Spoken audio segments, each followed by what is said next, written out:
Hello my dear sewing friends, it's Alisa here, and today I invite you to get your fabric scraps out. Mine are today in two colors, but for you those might be beautiful, one-of-a-kind, super special fabric scraps that is just so hard to part with. Believe me, I know, I've been there, I am there.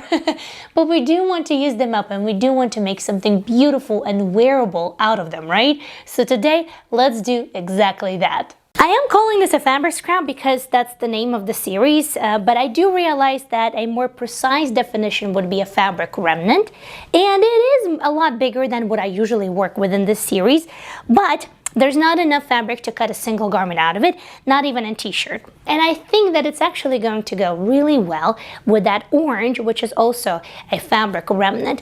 And I know that the color combination might seem odd at first. When I was looking at it, I was like, I'm not sure how I feel about it, but it is bright and fun and juicy, and that's what my soul really craves right now. So as always, I hope that I have your trust. Let's enjoy the creative process, and by the end, I hope that you have a wave of inspiration and you will have some ideas for your fabric scraps as well. As always, the first step is to start with the design idea, and after that, to choose a pattern base that I'm going to be using in order to make those necessary adjustments and bring that idea to life.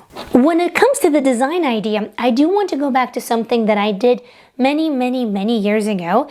I made this little sample before my daughter was born, so definitely at least 7 years ago. And as you can see, this is sort of like a very simple top. On one side we have a sleeve, and on the other side there is a flounce that goes into the sleeve. And I think this could be a great way how to combine two different colors together and have a little play with that. I do have some adjustments that I already see that I want to do. For example, right here on the top, I think I could have done a little bit better with the proportions and how the top and bottom are separated. So I'll definitely take a look at that.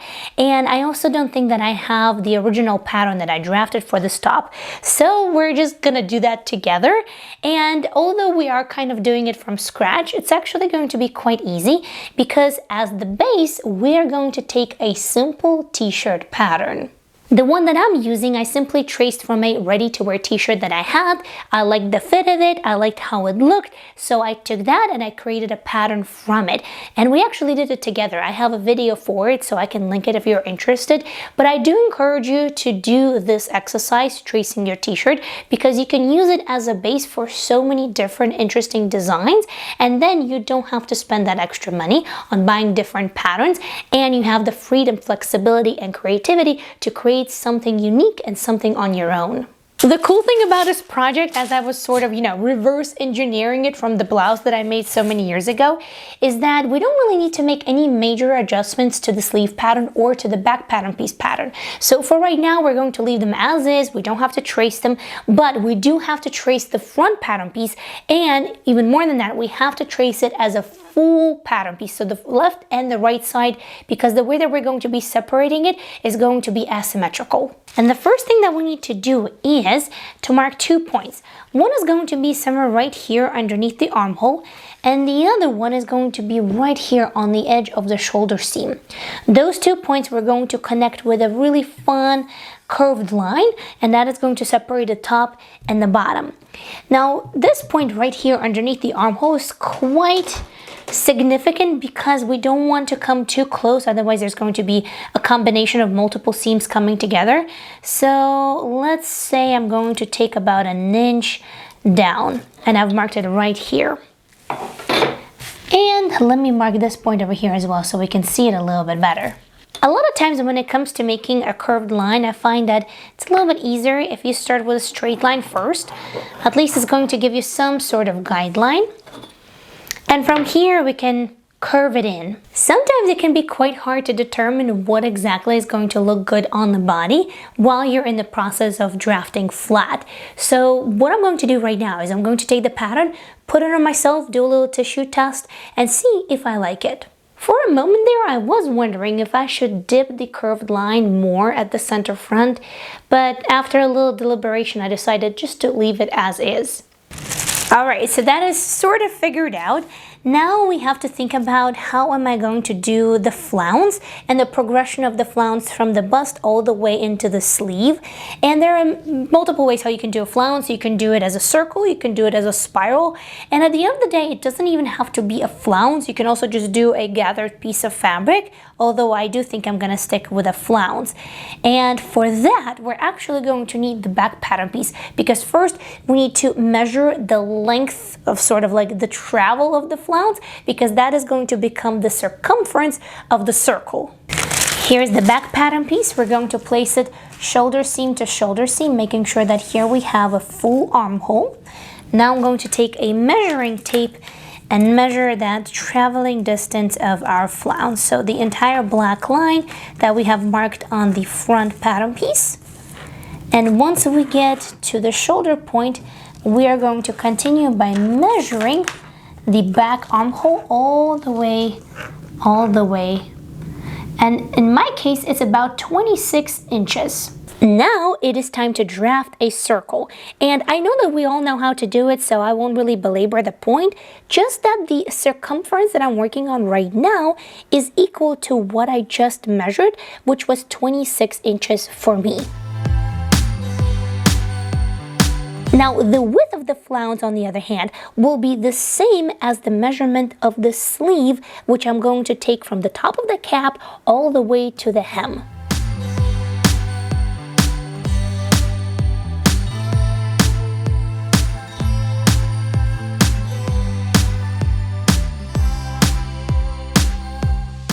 Next, we need to go back to our front pattern piece, and here on the curved line I'm going to mark little notches every so often, so that way they can serve us as a point of reference and a point of connection when we're ready to put it all together. And because this is an asymmetrical design, I also like to mark on both pattern pieces which way to place it. And usually I write top or up, so that way I know how it's going to be cut from the fabric. Once that is done, I'm going back to my flounce and I'm going to cut it apart. And I'm going to walk the flounce along the curved line of the front pattern piece. And I'm going to mark exactly the same notches that we did a little bit earlier.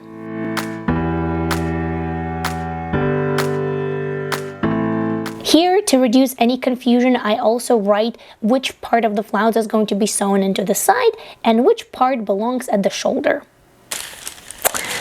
The flounce might need a little bit more work because I might vary the width of the flounce itself from here till here, but I'm gonna put that aside because this might seem like we're on the path to success. Yes, partially, because I still have to make sure that I have enough fabric in order to cut these pattern pieces out. I was planning to do the flounce in the top part of the top in this plum color, so that's what I'm testing out to see right now if there's enough for me to cut the top part, the flounce, and also one sleeve. And I think it is. They will fit all on this bigger part, and then I have this tiny little thing left over just in case if something doesn't go as planned. I also tested if I have enough of the orange fabric, and I did, so I started by cutting the pattern pieces of the front of the top only.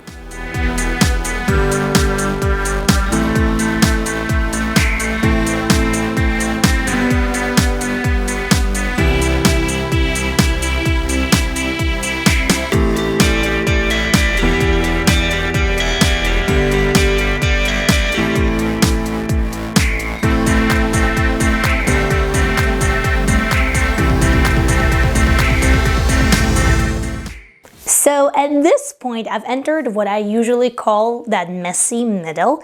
It's when you're not at the very beginning of the project, so you've moved far away from the very start, but you're still ways to go till the finish line, and you're in the thick of it. And sometimes it plays a cruel joke on your mind because a lot of times that messy middle doesn't really look anything like the final result that you have envisioned, that you strive for. So it can really play a trick on you because it feels like like, wow, this is going nowhere. So perhaps I should just, jump the ship, abandon it. And because of that, what I find helps is if you put the project together halfway through just to see what it looks like and sort of reassure yourself that, you know what, you are on the right path. You just have to get through that messy middle. Here you can see that I've pinned the front pattern pieces together, and then I pinned it on the dress form. And at this point, it helped because I also realized that I do want to adjust the width of the flounce, which, as you can see, I'm doing right now on your screens.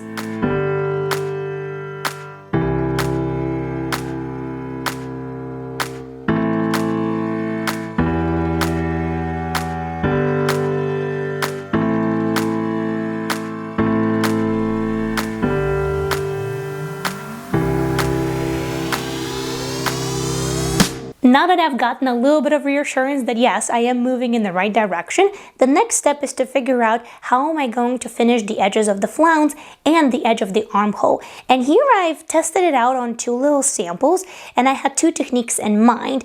And I think I'm going to stick with the one where you have to do it partially by hand, but it does offer a really nice and clean result. So first, I've cut a strip of the orange knit just on a normal grain in the direction of the biggest stretch, and the strip is about 1.5 inches wide.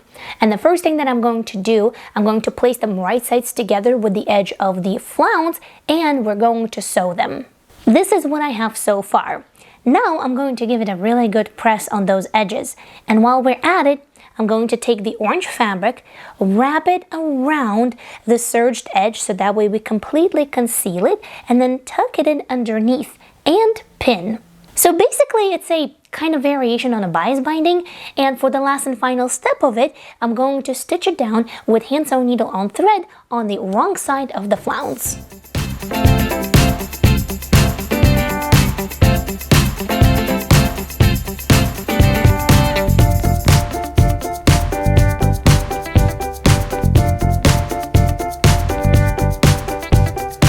It definitely did take a good while to get all of this done, but the clean and neat result is definitely worth it. Now I can't attach the ruffle just yet because in these type of designs usually there's a very strict order of what goes first, second, third and whatnot. And in this case I have to first complete the shoulder seams of the top part and the back pattern piece. And remember how I said that there's probably not going to be any major adjustments to the back pattern piece, right? I think I'm gonna go back on what I said because I think it's going to be beneficial if I color block the back pattern piece as well, and here's why. The shoulder seam sits right here, and I'm using 2 very bright colors that are clearly contrasting.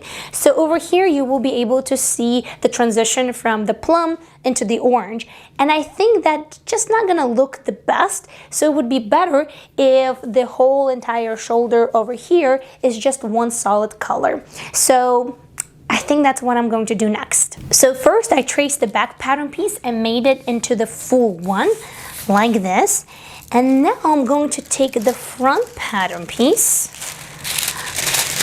and I'm going to align it at the armhole like that, because this isn't the actual armhole, it's 1 inch lower than that, but this one is. And now I'm going to repeat the curved line first, but I'm going to modify just a little bit. So over here, I don't think I want to go all the way to the shoulder. I think I just want to curve it in to like maybe here. Next, of course, let's do the notches, let's mark the pattern pieces and cut it apart. Also, I don't really have a lot of fabric left of this one, so here's fingers crossed that I'm going to have enough to cut this pattern piece out. Alright, Fortuna was on my side, so I had just enough to cut this and this, and now before we can move forward, first we have to assemble this back pattern piece. To do that, let's place the pattern pieces right sides together, align at all of the notches, and pin them. Next, I'm going to load up the serger, but in your case, of course, you don't have to use a serger. Sewing machine will do just fine. And now, let's construct the seam. When that is done, let's give it a really good press. When the back pattern piece is all assembled, we are ready to bring in the front pattern piece, and we're going to start with the top part. Let's place these right sides together and sew the shoulder seams. Next, I'm going to grab the orange part of the front pattern piece. And by the way, I did finish the armhole exactly the same way as we did the edge of the flounce. Now we're going to pin the flounce to the orange part. Once again, we're going to be aligning all of the notches, and once I'm done with this part, I'm ready to move on to the next step. So I will take this entire piece, place it right sides together, and once again, we're going to start by aligning all of the notches. I will do that up until I reach a shoulder seam, and from there, I will continue pinning in the flounce into the back armhole.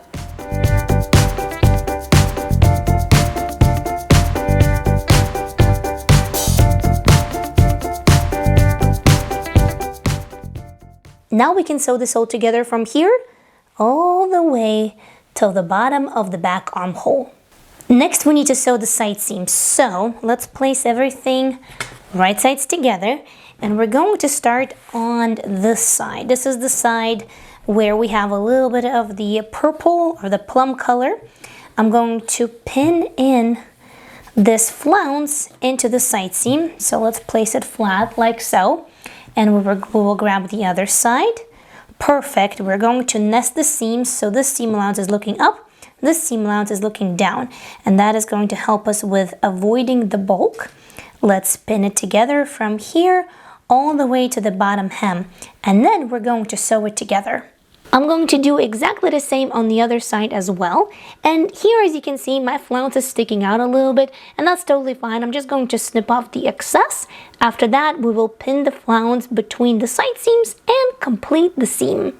At this point, I only have 3 things to do, so 3 things to go, and we will be able to take a look at the final result of all of this creative process. So first, I have to finish the bottom hem, and there I decided just simply to go with a cover stitch, easy as that. Then I have to finish the sleeve and also the hem of the sleeve, and the last thing is, of course, to tackle the neckline.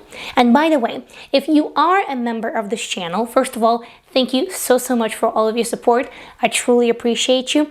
And of course, as always, when it comes to these kind of projects, we're going to take a closer look in the upcoming Members Extra Deep Dive episode. There, as always, first we take a look at all of the details of the garment, then we flip it inside out, we talk about finishing techniques, we come up close, we talk about some alternative choices, where to look for the tutorials, we will also talk about fabric choices and how that will affect the fit and the presentation of the entire garment. We will talk about some of the nuances when it comes to pattern drafting, and I will also answer your questions. So definitely keep an eye out for the upcoming Members Extra. And if you're not a member but you're wondering what it is all about, then I will leave more information in the description underneath this video. But in short, once you become a member, you'll be able to access everything from sewing book reviews to Members Extra Deep Dives, additional tips and tricks, also some members exclusive video mini-series, and also sneak peeks of the upcoming projects. And that is actually not all, but I'll stop there because right now, drum roll, let's take a look at the final result.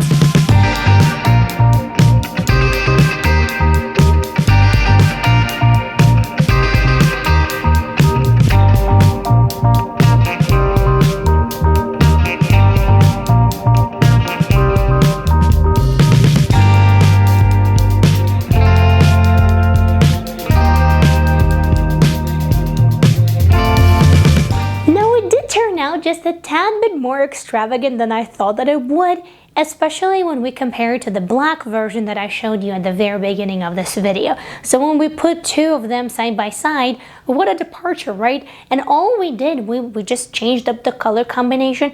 You know, some of the finishing techniques are different, some of the fabrics as well, and ta-da, we have a completely new result. And now you know why I decided to go with the orange color, because I do have orange shoes that I thought that would go really well with this pop of color. I do like that it has a little bit of movement in in it, which makes it just so much fun to wear, but still quite casual because of the properties of the fabric. So I hope that you got inspired. I hope that you got that wave of creativity. And if you want to see more color blocking ideas for t-shirts and other garments, then click right over here. I'll be happy to see you there. And until next time, happy, thoughtful sewing. I'll see you soon.